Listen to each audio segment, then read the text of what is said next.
Here I am at WLMG Alfa Romeo in Reading, where today I'm picking up not that car, but that car. The Alfa Romeo Stelvio Quadrifoglio. It's loosely based on this car.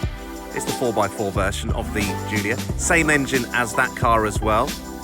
And yes, that is my bike in the background. I did cycle here today. And yes, I do have a Love Island water bottle.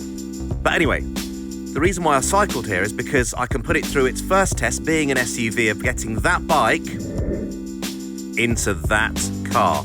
So let's open up the boot and see how commodious the QV really is. Right, let's get this bike in. It's got a little handle there, so you can push that down there. One there. Push both of those down, and then in can go the bike.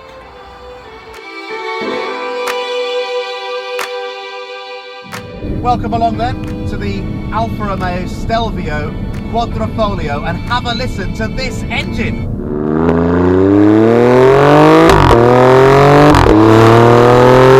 It's something else, this engine in this car, something else.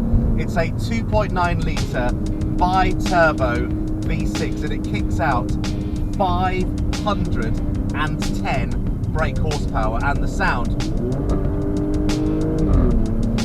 is just brilliant.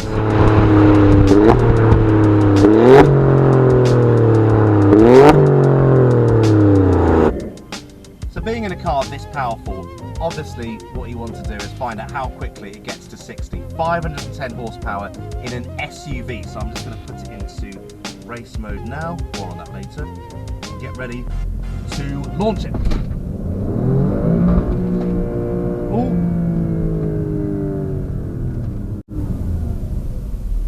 I think I should try and change gear. Yeah, okay, I'll do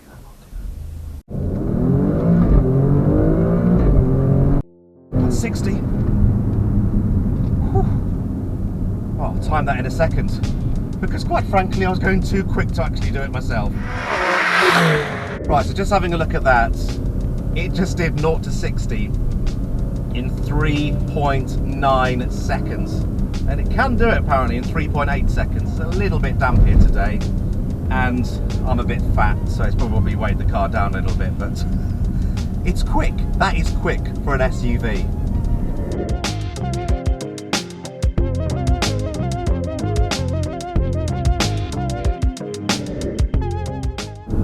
I have got something I'd need to admit to you though, and I've just got to come out and say it.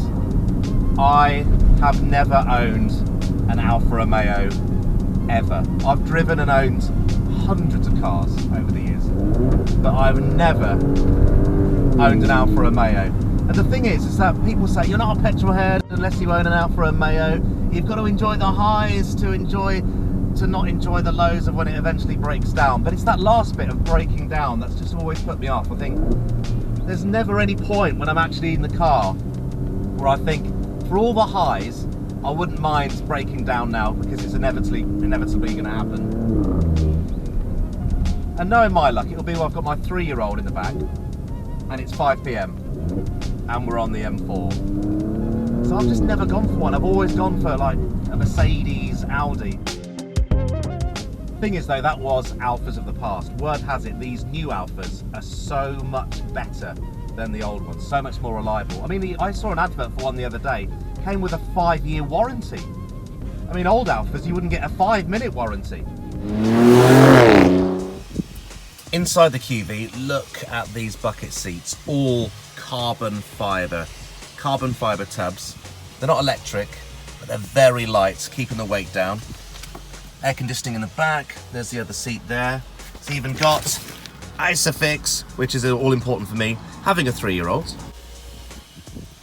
More carbon fibre, even more carbon fibre. Oh look, more carbon fibre. You never guess what that is. And even on the steering wheel, more carbon fibre. It's everywhere. And when it comes to starting, just the usual stop-start button, and it fires into life. Now when it comes to driving, Alfa are very keen to prove that the good DNA has been passed down to this car, so much so that they've even spelt it out for you as well. DNA. When it launches and you start it up normally, it's in normal mode. But what you can do is you can have it in D for dynamic, N for normal, and A for all weather. But there is a fourth one as well, which is called race mode. And if I put this on, what it does, I'm going to press and hold it, do it again. There we go. What that does is it opens up the flaps in the back of the car. It also turns off the traction control and turns off the safety features at the same time. So you can unleash the 510 horsepower of Fury. The only snag I found with that is that I always want to have race mode on because the exhaust sounds better. I mean, if I rev this now, have a listen to this. It sounds really nice, even at low revs.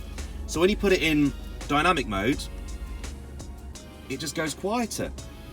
So if you have the nice exhaust sound, you've got to put up with the fact that you're not going to have any of the safety features or traction control at the same time. And that is handy really on a car.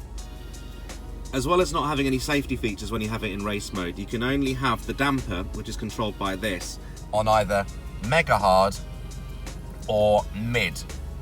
So you can't have it on soft. But if you put it into dynamic mode, you can have it on soft, but then you haven't got the sound of the engine. So it's like, I want it on race because it makes a nice noise, but I want the soft suspension because obviously there's lots of potholes in the UK. I mean, I'm sure what you could do is fit like a Miltech exhaust and have the flaps open normally in dynamic mode or normal mode, but I just wish that it had an individual mode. It's definitely much better equipped than Alfas of old. You've got a whole infotainment system, DAB, you can put your phone in, it's got Apple CarPlay as well, you can obviously talk on the phone, it's got satellite navigation, which is all right. It's not as good as German rivals, but you know, once you've got your Apple CarPlay in, you're going to use your Google Maps there anyway. Apart from the frustrations of not having an individual mode, this car though is brilliant, and it's light. As well as the carbon fibre, most of the car is made out of aluminium, so it handles well, the steering's brilliant, it's so planted on the motorway, and every angle, just look at it. You know, I think for me, this Alfa ticks every single box. It's commodious, it's got Isofix, which I know is boring, but I need it. It looks so good. I mean, how many other SUVs look this good on the road? And how many other SUVs sound like this? Oh, got no traction control. I better slow down. Oh, yes. Yes! This might actually be an Alfa Romeo I buy, my first Alfa Romeo. It's brilliant. It's so good.